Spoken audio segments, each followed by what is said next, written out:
مفتی صاحب پیسے اکٹھے کرنے کی کوئی ترتیب بتائیں، میں کافی سالوں سے کوشش کر رہا ہوں مگر پیسہ نہیں آ رہا، مالدار نہیں ہو رہا۔ آپ پہلے سیونگ کرتے ہیں، 1 سال کا مال بیک اپ کرنا کیسا ہے؟ پیسہ کمانے کے طریقے ان لوگوں سے پوچھو جو پیسہ کما رہے ہیں، سمجھتے ہو؟ ہم تو نہیں کما رہے، سیدھی سی بات ہے۔ جو تھوڑا بہت تجربوں کے بعد یعنی کمانے کا مطلب کوشش نہیں کر رہے کمانے کی، ہمیں تو بغیر کوشش کا ہی مل رہا ہے، کیونکہ اب تجربے پہلے میں کر چکا ہوں، انویسٹمنٹ کے ڈبو چکا ہوں، پھر مجھے تعلقات کی بیس پہ ایسے ایماندار تاجر مل گئے کہ ان کے ساتھ جب انویسٹمنٹ کیا تو وہ ایمانداری کی بیس پہ انہوں نے مجھے نفع دینا شروع کیا۔ تو یہ ہر ایک کو یہ فیسلٹی ملتی نہیں ہے، سمجھتے ہو کہ نہیں سمجھتے؟ تو ایماندار لوگوں کا ملنا بڑا مشکل ہے۔ اب جب انسان کے تعلقات بہت بڑھتے ہیں تو پھر ایماندار لوگ اس کو لاکھوں میں 2-4 مل جاتے ہیں۔ اب آپ کو تو لاکھوں ملیں گے نہیں تو 2-4 کہاں سے ملیں گے اس میں؟ تو یہ جو ہے نا پیسہ کمانے کا، ان لوگوں سے پوچھو جو پیسہ کمانے کے طریقے جانتے ہیں۔ میری تو زندگی پیسے کو لات مارنے میں گزری ہے، نہیں کمانے میں گزری ہے۔ لوگ یہ سن کے حیران ہوتے ہیں مولوی صاحب باتیں کیسی کر رہے ہیں، اور یہ کوئی خوشی کی بات نہیں ہے کہ لات مارنے میں گزری، بیوقوفی کی ہے میں نے، لیکن کی ہے۔ یہ کاروبار میں نے کیا تو جان کر اس کو ٹھپ کرنے کی کوشش کی۔ یعنی میرے پاس کسٹمر جب آتا تھا نا، 2007-8 کی بات کر رہا ہوں، میرا شہد کا بزنس تھا، گھر میں شہد کا اسٹاک پڑا ہوا ہوتا تھا، یہاں بندہ آ کے کہتا تھا جی 1 کلو آپ بیری کا شہد، یہ کیش اماؤنٹ دے رہا ہوں آپ لے آئیں جا کے۔ میں کہتا اوپر کون جائے یار سیڑھیاں چڑھ کے جانا پڑے گا، لے کر آنا پڑے گا۔ تو میں کہتا تھا ایسا کریں آپ کل آ جائیں، کائنڈلی آپ کب آ جائیں؟ وجہ اس کی یہ تھی کہ مجھے یہ تھا کہ ناشتہ میں نے کر لیا، دوپہر کھانا میں نے کھا لیا، رات کا کھانا پڑا ہوا ہے، مدرسے سے اتنی تنخواہ مل رہی ہے کہ میرا راشن پانی 2 گھروں کا ہو جاتا ہے، مہینے کے بعد کچھ نہیں بچتا تو تنخواہ آ جاتی ہے۔ تو اور اگر جامعہ سے تنخواہ نہیں ملے، بعض دفعہ وہاں بھی حالات ایسے چلتے رہتے ہیں 2-2 مہینے، تو دکان والے سے اتنے تعلقات ہیں وہ کریڈٹ پہ دے دیتا ہے، جب 2 مہینے بعد تنخواہ ملے گی تو 2 مہینے کے اکٹھے پیسے نمٹا دیں گے اس کو۔ تو ایسے ہمارا حساب کتاب چل رہا تھا۔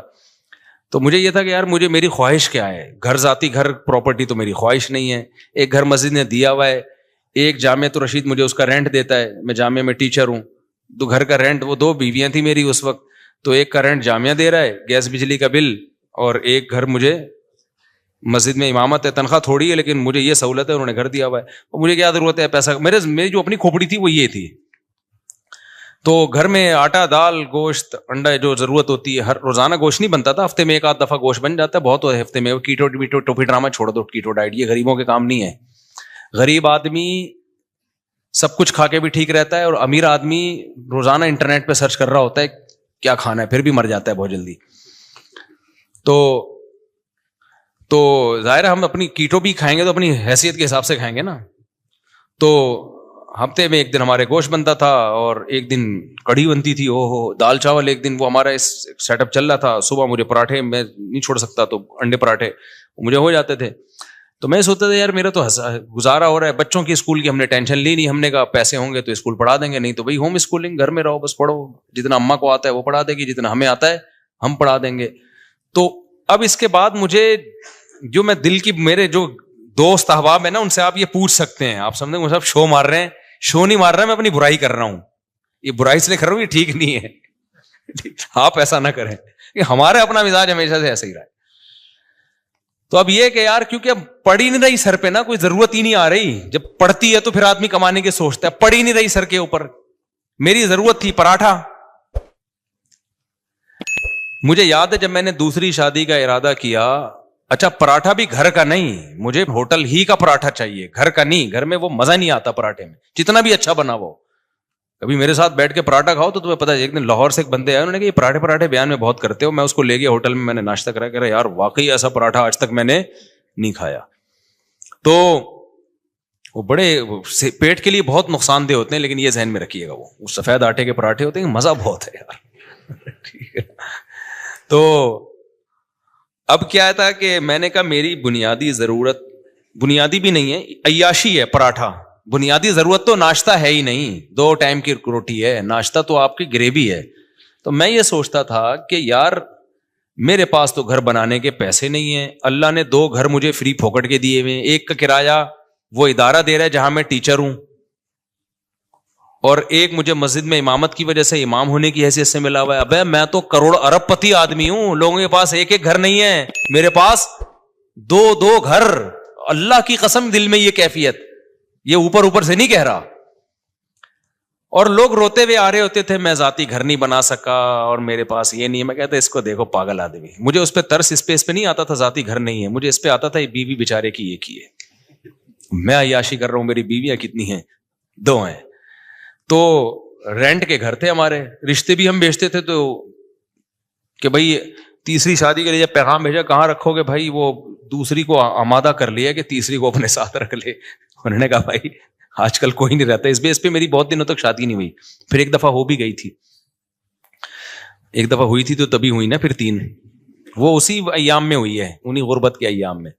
تو الحمدللہ اس وقت مجھے کہیں اتنا سی بھی فیلنگ نہیں ہوئی ہے کہ میں غریب ہوں. اللہ کی قسم میری یہ کیفیت تھی, میرے سے بڑا سیٹ شاید دنیا میں کوئی بھی نہیں. وجہ اس کی یہ تھی, میں سوچتا تھا کہ ایک ہوتی ہے ضرورت, اللہ میری صرف ضرورت پوری نہیں کر رہا بلکہ مجھے ضرورت سے کئی گنا زیادہ دے رہا ہے. یہ جو پراٹھے میں صبح انڈے کے ساتھ پھوڑ رہا ہوں یہ میری ضرورت, بولو. تو میں تو 3 ٹائم کا کھانا کھا رہا ہوں یار, گوشت ہفتے میں 1 دن کھا رہے ہیں تو کیا ہوا, دال چاول اور بھنڈی کا جو مزہ ہے, خدا کی قسم بھوک لگ رہی ہو بھنڈی ایسے پھوڑتا ہے آدمی, میں تو مزے لے لے کے کھانا کھاتا ہوں.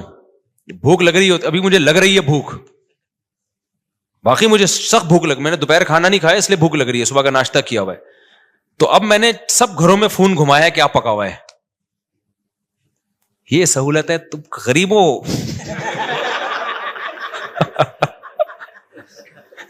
اب میرا تمہیں گالیاں دینے کا دل چاہ رہا ہے. ہم نے فوکس کیا شادیوں کو جو نیچرل ہے, تم فوکس کرتے ہو بحریہ ٹاؤن کو, گاڑیوں کو. یہ نیچرل تھوڑی ہے یار, جو نیچرل لذتیں ہیں وہ تو بیوی اور بچوں میں ہیں. سمجھتے ہو کہ نہیں سمجھتے؟ بیویاں ہونی چاہیے, بچے ہونے چاہیے, وہاں سے محبتیں ملتی ہیں. گاڑی بھی تو تھوڑے دن میں جی بھر جاتا ہے, پھر آدمی کہتے ہیں اس سے اونچی کی گاڑی, پھر اس کے بعد پھر بڑے بڑے لوگ گاڑیاں بیچ دیتے ہیں, اوبر میں جا رہے ہوتے ہیں. وہ یہ کھلونے ہیں تھوڑے دن کے دل بہلانے کے, ان سے دل بھر جاتا ہے. نہ بیویوں سے دل بھرتا ہے نہ بچوں سے دل بھرتا ہے.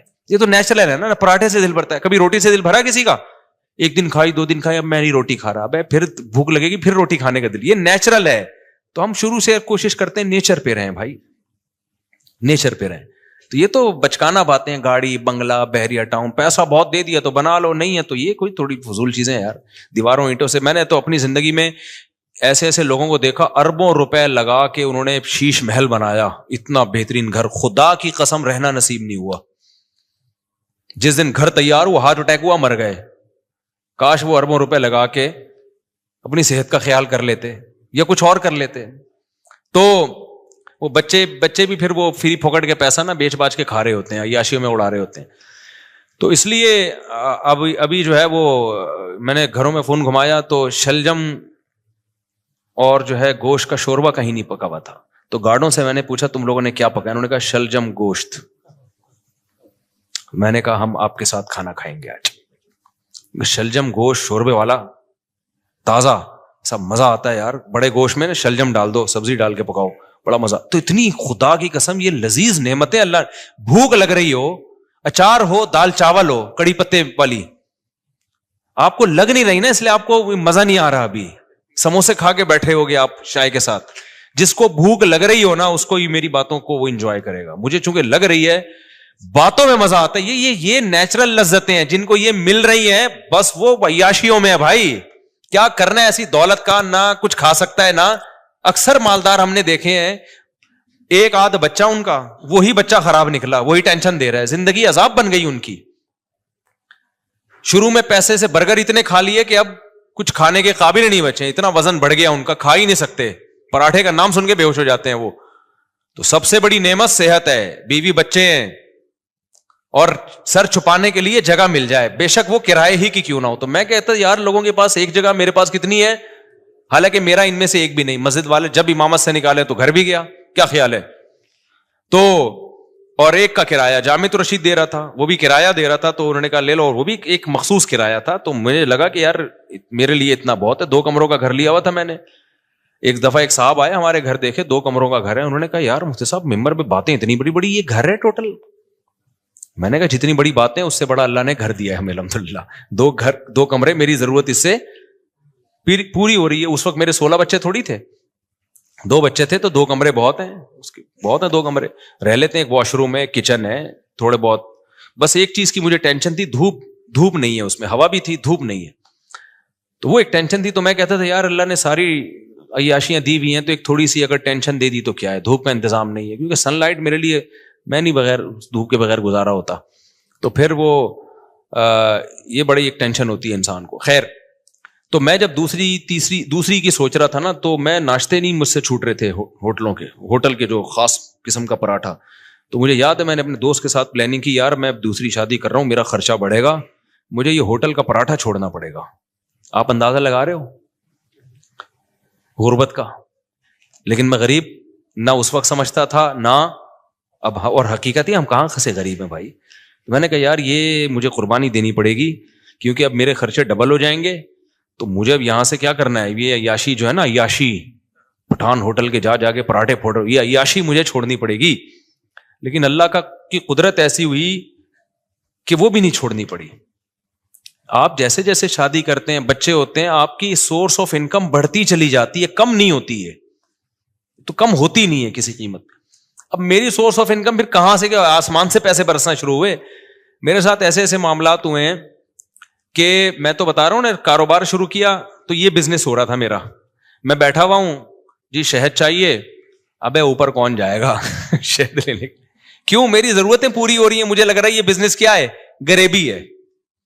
اگلے دن آ رہے ہیں انکل بھائی اب تو لے آؤ, پھر اگلے دن گیا میں شہد لایا, چلو یار لے لو بھائی. اس طرح سے ہمارا شہد بک رہا ہے, اس سے جو پروفٹ ہو رہا ہے وہ بھی اتنا ہونا شروع ہو گیا. لیکن اتنا نہیں ہوا کہ کسی کے بزنس میں جو باقاعدہ. تو مجھے پھر اب تو چونکہ میرے مالی حالات اور اچھے ہو گئے الحمدللہ, تو پھر مجھے لگا کہ یار اچھا, پھر میں نے نکاح جب رجسٹریشن, میں نکاح فری میں پڑھاتا تھا, پیسے نہیں لیتا تھا, مجھے عجیب سا لگتا تھا نکاح پڑھا رہے آدمی پیسے لے رہا ہے اس کے. لیکن کیا ہوا, 4-6 دفعہ مجھے اندازہ ہوا کہ بھائی یہ نکاح کا نکاح نامہ بیٹھ کے فل کرتے رہو, نادرا سے وہ لوگ بھی پیسے مانگتے ہیں, نادرا سے رجسٹریشن کرواؤ اس کی, اچھا خاصا ٹینشن والا کام ہے. یا تو میں پابندی لگا دوں, میں کسی کا نکاح نہیں پڑھاؤں گا, یا مجھے کوئی بندہ رکھنا پڑے گا. پھر میں نے بندہ رکھا, کیونکہ میرے پاس بہت زیادہ لوگ آ رہے تھے نکاح پڑھوانے کے لیے. اچھا, اس کام کے لیے مجھے نکاح رجسٹرار بننا تھا. لوگوں نے کہا مفتی صاحب آپ نکاح رجسٹرار بن جاؤ, اس میں بڑے پیسے آئیں گے. میں نے کہا 1 سال تک مجھے یہ توفیق ہی نہیں مل رہی کہ میں جاؤں آفس کہ مجھے سرٹیفکیٹ دے دو قاضی کی نکاح رجسٹرار کا. ہلا ہی نہیں جا رہا, کیونکہ ضرورت نہیں ہے نا, پراٹھے چل رہے تھے اسی حساب سے, تو میں کیوں جاؤں. پھر میں نے کیا کیا, ایک قاضی نے مجھے, ایک نکاح رجسٹرار نے کہا یار آپ میرا فارم لے کے پڑھا آپ دیا کرو, فیس لے کے مجھے دے دیا کرو آپ میں رجسٹر کر. تو میں نے ایسا کرنا شروع کیا, 6 مہینے میں نے ایسے کیا. ایک نکاح رجسٹرار آئے, انہوں نے کہا میرے پاس پورا سیٹ اپ ہے, پڑھا آپ دیا کرو, ڈاکومنٹیشن میں کر دوں گا, پیسے کس کو دے دیا کرو. تو میں نے پیسے لینا شروع کر دیا, ان کو دینا شروع, اس کی تو محنت ہو رہی تھی نا بیچارے کی, نکاح بھرنا بھی ہے اس نے. ایک دن کیا ہوا, جو یونین کونسل میں ہوتے ہیں نا, جو نکاح رجسٹریشن کا سرٹیفکیٹ دیتے ہیں, وہ خود میرے پاس چل کے آ گیا.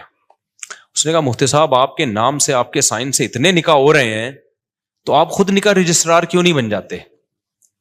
میں نے کہا یار مجھے یہ وہاں چل کے جاتے ہوئے بہت ٹینشن ہو رہی ہے, کہ کیونکہ مجھے جس چیز کی ضرورت نہ ہونا, مجھ سے وہ کام ہوتا نہیں ہے, تو اب میری ضرورتیں پوری ہو رہی ہیں. انہوں نے کہا آپ ادھر ان کو اتنے پیسے دے رہے ہو, خود رکھ لو, وہ کچھ اپنا رکھ لو, کچھ اپنے اسسٹنٹ کو دے دو کچھ.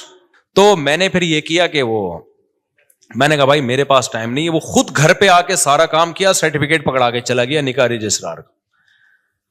میں نے کہا اسٹیمپ تیرا باپ لگائے گا اس پہ, میرے پاس تو ٹائم نہیں ہے. اس نے ٹھپے لگے ہوئے نا پہلے سے, آپ پر اعتماد ہے, آپ مس یوز نہیں کرو گے. پھر میں نے ایک اسسٹنٹ رکھا, میں نے کہا نکاح کہ ساری ڈاکومنٹیشن تیرے ذمہ ہے, تو میں فیس لے رہا ہوں ان کو دینے کے لیے, پھر ظاہر ہے مجھے بھی بچتی ہے. تو اب اتنا بھی استغنا ٹھیک نہیں ہے نا, اتنا بھی شو مارنا ٹھیک نہیں ہے کہ جب کچھ ہو ہی نہیں رہا تو پھر جو رزق آ رہا ہے تو آنے دو. پھر ہم نے اس کی ایک فیس رکھ دی, ہم نے کہا ٹھیک ہے بھائی اتنا تیرا, اتنا ٹائم تو لگ رہا ہے نا. تو یہاں جا کے پھر وہ اتنے نکاح آنے شروع ہو گئے کہ انڈے پراٹھوں سے ہم تھوڑا آگے ہم نے کہا فری پھوکڑ کا آ رہا ہے بھائی. اچھا خیر, پھر بھی اتنی فیس نہیں ہے جتنی لوگ لے رہے ہیں. میں اپنے نام کی فیس لینا چاہوں نا, جو اللہ نے ٹوٹی پھوٹی ہم جیسے نالائقوں کو شہرت دے دی, تو اس اسٹیج پہ پہنچنے کے بعد قاضی کی فیس 1.5 لاکھ 2 لاکھ ہوتی ہے. ہماری فیس اس سال 10,000 ہوئی ہے, سمجھ رہے ہو. اور اس میں بھی لوگوں کو کہا ہوا ہے کہ کوئی بھی ایک دفعہ کہہ دے کہ میرے پاس نہیں ہے تو دوبارہ اس سے پوچھنے کی ضرورت نہیں ہے. یہ نہیں اس کے کہ تو آئی فون لے کے کیسے گھوم رہا ہے جب تو کم بخت 10,000 نہیں دے سکتا, یہ تیرے پاس یہ موبائل کہاں سے, یہ نہیں. اس کو میں نے اسسٹنٹ کو بتایا بھائی جو ایک دفعہ کہہ دینا کہ نہیں دے سکتا دوبارہ پوچھنے کی ضرورت بولو نہیں ہے, فری میں پڑھائیں گے. تو فری میں بہت سارے نکاح پڑھاتا ہوں اور تعلق والوں سے تو ایک روپیہ بھی نہیں ہوتا, بلکہ اسسٹنٹ کو اپنی جیب سے دے رہا ہوتا ہوں کہ یار تیری محنت تو لگ رہی, نادرا میں تو خرچہ ہو رہا ہے نا, مجھ سے لے لینا پیسے. وہ سمجھ میں نہیں آ رہی میرا خیال ہے بات. تو ہم نے تو پوری زندگی کوشش کی ہے نالائقی میں پیسے کو لات مارنے کی. تو یہ شادیاں بچوں ہی کی برکت ہے جو اللہ کھلائے. اللہ نے مجھے زندہ رکھا ہوا اب تک اس لیے تاکہ 15 سال پہلے جو میرے ساتھ دوست تھے نا جو کہتے تھے تم شادیاں کر رہے ہو پیسہ ہے نہیں تمہارے پاس, بھوک سے مرو گے, تو اللہ نے مجھے اب تک زندہ اس لیے رکھا ہوا ہے یہ بتانے کے لیے کہ ان کو بتا دینا کہ اس بچوں کی سپیڈ بھی کم نہیں ہوئی ہے, شادیوں کی سپیڈ میں بھی کوئی کمی نہیں آئی ہے, اور اللہ کیسے کھلا رہا ہے کیسے پلا رہا ہے. ایک اہل حدیث دوست ہیں میرے 2010 یا 11 میں مجھ سے ملنے کے لیے آئے تھے, اتنی بڑی داڑھی ان کی لال نا کلر, وہ مہندی لگائی بھی انہوں نے. میری 4 شادیوں والی کتاب پڑھی انہوں نے. ابھی میرا کل ان سے فون پہ پرسوں ان سے فون پہ بات ہوئی ہے اس لیے میں یہ واقعہ سنا رہا ہوں. وہ آئے کہتے ہیں آپ نے کیا کتاب لکھی ہے مفتی صاحب. اچھا انہوں نے میرے حالات دیکھے, میری پھٹ پٹی, انہوں نے مجھے اپنے گھر میں دعوت کی. انہوں نے کہا یار میں نے ایسی کتاب آج تک نہیں پڑھی. بڑے متاثر تھے. یہ وہی ہے جن کو تبلیغ میں نہیں میں نے بتایا تھا کہ وہ سارے فرقوں میں دھکے کھا کے آخر میں گئے تبلیغ میں, وہ یہ وہی ہیں, بروہی ہیں بروہی. تو بلوچستان سے ان کا تعلق ہے. انہوں نے میری گھر میں دعوت کی, میں اپنی پھٹ پٹی پہ گیا. اچھا اس وقت بھی ہمارا ہم پھٹ پٹی کو سمجھ رہے تھے لینڈ کروزر ہے ہماری, غربت کا تو اس وقت بھی احساس نہیں تھا کیونکہ بھائی لوگوں کے پاس یہ بھی نہیں ہوتی یار. تو ہم تو پھٹ پٹی بھی جا رہے ہیں, ٹرن کر کے پہنچ گئے. مجھے یہ خوشی ہوتی تھی کہ اس کے پیسے میرے پاس ہیں الحمدللہ, میں پیٹرول ڈال سکتا ہوں اپنے خرچے پہ. تو ان کا پرسوں فون آیا, انہوں نے کہا مفتی صاحب مجھے آپ کا وہ زمانہ یاد ہے اور کہتے ہیں میں آپ کا ہر جگہ دفاع کرتا ہوں, ہر جگہ دفاع کرتا ہوں کہ اس آدمی نے اس وقت یہ بات کہی تھی کہ پیسہ مت دیکھو شادیاں کرو نسل مت روکو. کہہ رہے اب لوگ نا آپ کی ریووں پہ اعتراض کرتے ہیں, یہ مفتی ریووں میں گھوم رہا ہے, یہ مفتی امریکہ جا رہا ہے, یہ مفتی جاپان جا رہا ہے, یہ مفتی سوئٹزرلینڈ جا رہا ہے, یہ مفتی یہ وہ بھائی جب ظاہر ہے نوٹ آئیں گے تو شادیاں تو ہوں گی. کہہ رہا ہے میں ہر ایک کے ساتھ سامنے دفاع کرتا ہوں کہ میں اس مفتی کو جتنا جانتا ہوں آپ لوگ نہیں جانتے. اس مفتی کے پاس بچے پہلے آئے ہیں, بیویاں پہلے آئی ہیں, ریوو, اور ابھی تک یہ ریوو میری نہیں ہے کرائے پہ ہے. اچھا یہ ویسے ہی راز کی بات بتا دوں, لیکن ہم اس کو کیا سمجھتے ہیں یہ بینک سے لیوے تو رینٹ دینا پڑتا ہے نا. تو لیکن بھائی ہمیں اس سے کیا میری ہے یا رینٹ کی ہے تو اسٹیئرنگ کس کے کنٹرول میں ہے, میرے کنٹرول, میری ہے بس. کرائے کا گھر ہے, اگر چابی اس کی میرے پاس ہے تو کس کا گھر ہے وہ, مالک مکان میری پرمیشن کے بغیر نہیں گھس سکتا گھر میں. آئے نا اگر بولو تو کیوں آ رہا ہے بھائی, تو میرا گھر ہے. تو اتنا کافی ہے میرا ہونے کے لیے, اس سے زیادہ کی ہوس مت کرو. پھر بہت پیسہ اللہ نے دے دیا تو ٹھیک ہے. اب مجھے گارڈننگ کا بہت شوق تھا, میرے پاس تو زمین ہی نہیں تھی سبزیاں اگانے کے لیے. تو اب ایک ہے تو گورنمنٹ ہی کی زمین ہی ہے لیکن کسی کام کی نہیں ہے, تو ہم نے یہاں پودے لگانا شروع کر دیے. جب تک کوئی چھیڑ نہیں رہا تو ہم اپنی سمجھ رہے ہیں. ابھی میں نے اس کا ولاگ بھی بنایا ہے, لوگ سمجھ رہے ہیں مصطفیٰ کے پاس بڑا ایریا زبردست, حالانکہ وہ گورنمنٹ کی زمین ہے. لیکن مجھے اس سے کیا کرنا, جب وہ میرے کام میں سبزی اگا کے مجھے دے رہی ہے, میرے ٹماٹر کا شوق پورا کر رہی ہے, میری بھنڈی کا شوق پورا کر رہی ہے, تو اب اپنی بھی تو یہی کرتی ہے. اس میں گورنمنٹ تو خوشی ہوگی اچھا کسی کام میں آ رہی ہے. یہ جو نرسری والے ہوتے ہیں یہ تو فٹ پاتھوں پہ لگا رہے ہوتے ہیں نا, یہ جو فٹ پاتھ پہ نہیں, وہ جو بیچ میں روڈ کے بیچ میں جگہ ہوتے ہیں, گورنمنٹ تو چاہتی ہے اچھا ہے گرینری ہوگی, تو بس وہ اپنی سمجھو اس کو یار تم. تو مجھے کیا کرنا ہے کہ کاغذ میں میرے نام ہو. بھائی جو چیز میرے استعمال میں ہے وہ کس کی ہے. آپ نے پراٹھا اپنے خرچوں سے خرید کے مجھے اس میں شریک کر لیا تو یہ پراٹھا کس کا ہے, میرا ہے. مزہ وہی آئے گا اس میں. اب میں نے چونکہ اپنے پیسوں سے نہیں خریدا. ابے تو بے وقوف آدمی ہے, تو کسی اور کے پیسوں سے اگر تو تجھے پراٹھا کھلا رہا ہے اور تیرا دوست ہے, کوئی بھگاری بن کے نہیں کھلا رہا, کوئی ایسا نہیں کوئی بعد میں تجھے تانے دے رہا ہو, تو تمہیں تو نوالا پیٹ میں جا رہا ہے نا, تمہاری تو بنیادی ضرورتیں پوری ہو رہی ہیں. اب تمہارے خرچے پہ ہو کسی اور کے خرچے پہ ہو, تمہیں آم کھانے سے مطلب ہے, تمہیں پیڑ گننے سے مطلب نہیں ہونا چاہیے. تو میرے رب کے مجھ پر احسانات ہیں. جب میں پیدا ہوا تو مجھے ماں بھی ملی محبت والی, باپ بھی ملا محبت والا, بہن بھائی کی نعمت ملی, ابا اماں کھلاتے رہے, اس وقت میرے خرچے پہ نہیں ابا کے خرچے پہ ہم کھاتے رہے, ہمیں کھانے سے مطلب تھا. اللہ نے ہمیں گھر کی چھت بھی دی, ابا کے گھر تھا وہ, میرا گھر نہیں تھا تو مجھے اس سے کیا غرض کہ مجھے تو گھر مل گیا نا جو میری ضرورت ہے. پھر جب ہماری شادی ہوئی, دوسری جب ہوئی, تو دھکے مار کے گھر سے نکالنے کی کوشش سے پہلے ہی ہم نکل گئے. الحمدللہ ہمیں پتا تھا نکال دیا جائے گا, لیکن ہم پہلے ہی نکل گئے. تو لیکن نکالا نہیں ہے, دوسری زیادہ سے زیادہ باتیں میں جا سکتا ہوں. خیر, تو اب کچھ باتیں آنے میں گھر والے بھی سن رہے ہوتے ہیں, وہ بھائی آپ کیا باتیں کر رہے ہیں. اچھا خیر, تو پھر مجھے ایک گھر کرائے پہ مل گیا, تو میری تو چھت, مجھے وہی چھت مل گئی الحمدللہ. پراٹھے اسی طرح سے چلتے رہے, کھانا پینا چلتا رہا, اب تک بھی چل رہا ہے. تو میں نے اس لیے کاروبار کو بدتمیزی کے ساتھ کاروبار کیا کہ ضرورت ہی نہیں پڑ رہی یار. کوئی مصیبت پڑے نا, بھوک لگ رہی ہے, مر رہے ہیں, تو پھر آدمی اخلاص سے کرتا ہے. تو ہماری مہینے کے اینڈ کے بعد نہیں, مجھے اگلے مہینے کی پہلی تاریخ کو میرے ساتھ کیا ہوگا یہ مجھے نہیں پتا ہوتا تھا. تو اب ایسے آدمی کے پاس اگر پیسہ آئے تو اس کا تو دماغ خراب ہو جائے گا کہ نہیں ہو جائے گا, جو اس زمانے کو بادشاہت والا زمانہ سمجھ رہا ہو. تو میرے پاس تو اگر ریوو آ گئی تو میں تو کہہ رہا ہوں یار, میں تو پٹپٹی کو سمجھتا تھا کیا یہ جو نہیں ہوتی دھکے والی پٹپٹی. پھر ہمارے پاس جب پیسہ آیا تو ہم نے پھر وہ GTO 110 بھی خریدی. ایسا نہیں ہے کہ وہ پٹپٹی بھی گھومتے رہے. تو جب یہ تو پھر تو اس لیے ہم لوگوں کے مسائل غربت نہیں ہے, ناشکری ہے. آپ نے ایک فرض کیا ہوا ہے کہ میں نے اس لیول تک جانا ہے. میں نے ابے کیوں فرض کر کے بیٹھا ہوا ہے, تو محنت ضرور کر, اللہ دے دے ٹھیک ہے, نہیں دے تو جو ہے اس پہ سمجھو کہ بہت دیا اللہ نے ہمیں. اور اس سے انسان کی صحت اچھی ہوتی ہے, خوش رہتا ہے تو اور اچھی ہو جاتی ہے صحت, ہر چیز کو انجوائے کرتا ہے. اور جو آدمی بیچارہ دولت کی ٹینشن لے کے بیٹھا, وہ کمبخت دولت بھی اس کے کام کی نہیں ہوتی, اس کو ہر وقت ٹینشنیں کھائی جا رہی ہوتی ہیں. تو خوش رہنا سیکھو بھائی. خوش وہی رہے گا جو کہے گا میرے پاس میری حیثیت سے زیادہ اللہ نے مجھے دیا ہے. جو یہ جس کے دماغ میں کانسیپٹ آ گیا نا, تو وہ خوش رہے گا. اور جو یہ سمجھنے لگا کہ میری ضرورت اتنی ہے, اللہ دے کم رہا ہے مجھے, تو بھی ٹینشن میں جاؤ گے. تو پراپرٹی کو ٹینشن نہ بناؤ, ذاتی گاڑی کو ٹینشن, بولو پیسہ کمانا نہ چھوڑ دو, پہلے ہی مرے ہوئے لوگ ہیں اور مر جائیں گے. ایسا نہ ہو میری موٹیویشن سے آپ سمجھے پیسہ غریب لوگ ہیں, ملک کا بیڑا غرق ہو رہا ہے. لوگوں کے پاس پیسہ آئے گا تو ملک کو بھی فائدہ. اور پیسہ کوشش کرو ڈالر میں کماؤ, پاکستانی کرنسی میں پیسہ کمانے کا زکات دینی چاہیے ایسے آدمی کو جو یعنی کرنسی میں پیسہ کما رہا ہے. تو پیسہ کماؤ ڈالر میں. ہم تو لوگوں کو ترغیب دیتے ہیں باہر سے پیسہ لے کر آؤ. تبھی میں لوگوں کو کہتا ہوں یوٹیوب چینل بناؤ, ولاگنگ کرو, کچھ بھی کرو. ابھی تو میرا ایونٹ تو اسلام آباد میں یہی تو ترغیب دینے کے لیے تھا کہ یہ جو یوٹیوب ہے نا, بہترین جو یوٹیوب کی ارننگ کے جو حرام ہونے کے لوگ کہتے ہیں نا حرام ہے, اس کو تو میں کئی دفعہ دلائل دے چکا ہوں. لوگ کہتے ہیں احتیاط والے پہلو پر عمل کریں, اگر حلال حرام میں بہتر. بھائی احتیاط والے پہلو پر اگر آپ عمل کر رہے ہو تو دوسری احتیاط چھوٹ رہی ہے. اب یہ جو یوٹیوب ہے, سوشل میڈیا ہے, یہ ریمیڈنس لانے کا ایک بہت بڑا ذریعہ ہے. اگر آپ اسی کو حرام قرار دے دیا, ایک تو خالص حرام ہے, وہ تو کبھی بھی حلال نہیں ہو سکتا. لیکن اگر گنجائش کا پہلو نکل رہا ہے تو لوگوں کو دینا چاہیے, اس لیے کہ ریمیڈنس جتنا زیادہ ملک میں ابھی آئے گا وہ یوٹیوب فیس بک کے ذریعے آئے گا. جتنا اس کے ذریعے آ رہا ہے کسی اور ذریعے سے نہیں آ رہا. اس سے آپ کا ملک تھوڑا سا تو اسٹیبل ہوگا نا, آپ کا کنٹری.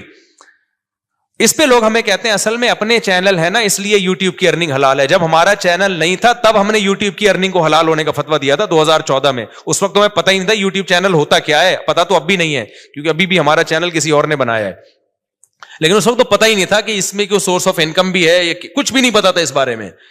تو اس وقت ہم نے جائز ہونے کا فتویٰ اسی وجہ سے دیا تھا کہ بھائی اس میں دونوں پہلو نکل رہے ہیں, لیکن جائز ہونے والے پہلو کو ترجیح دی جائے گی. کیونکہ اصل جو یوٹیوب سے آپ کو ارننگ ملتی ہے وہ پروڈکٹ کو پروموٹ کرنے کی ملتی ہے. اس میں جو لڑکیاں آ رہی ہیں وہ ایک اضافی چیز ہے, پیسے اس کے نہیں مل رہے. جیسے موبائل کی دکان پہ آپ لڑکی کو بٹھا دو تو بٹھانا غلط کام ہے, آپ نے اگر خود بٹھایا ہو, کسی اور نے بٹھایا تو وہ آپ کو گنا بھی نہیں ملے گا اس کا. تو یوٹیوب ہمارے مشورے سے تھوڑی لا رہا ہوتا ہے وہ اشتہار میں لڑکیوں کو.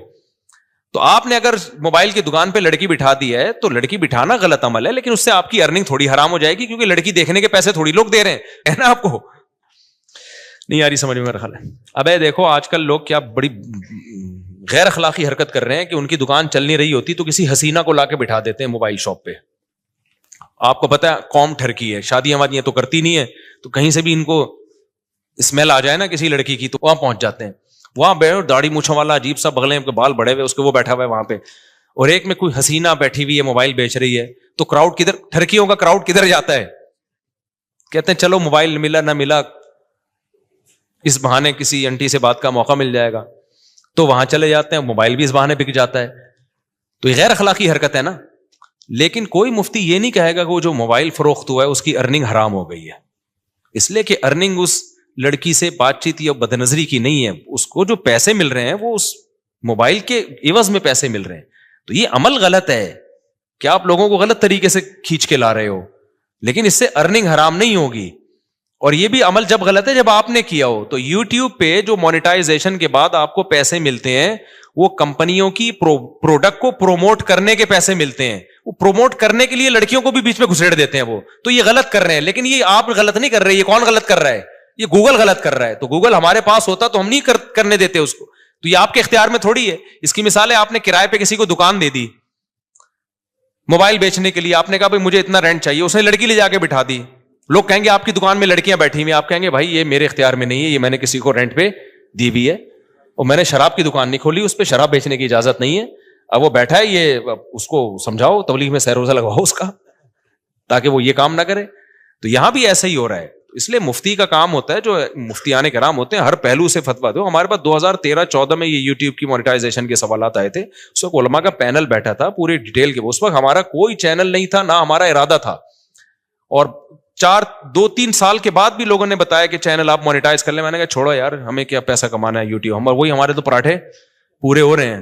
تو پھر بھی نہیں کیا ہم نے مونیٹائز. لوگ کما رہے تھے, ہم نے کمانے دیا ان کو. اس کے بعد پھر یہ جو ایڈمن ہے ہمارے یو ایس اے میں, احمد طالب, انہوں نے 18 میں چینل بنایا, انہوں نے خود یہ مونیٹائزیشن کی ہے. مجھے تو مونیٹائزیشن کا لفظ ہی کئی دنوں کے بعد جا کے یاد ہوا تھا کہ یہ کیا ہوتا ہے. پھر پیسہ بھی انہی کے پاس جاتا ہے. انہوں نے کہا ہم نے وہ لوگ رکھنے, امپلائیز رکھنے چینل کو گرو کرنے کے لیے. تو اگر پھر بھی میں نے بھی بنایا ہو تو اس میں یہ الزام کہ چونکہ اپنے چینل مونیٹائز ہوئے ہوئے, اس چکر میں انہوں نے مفتیوں نے حلال ہونے کا فتویٰ دیا, تو یہ بدگمانی ہے.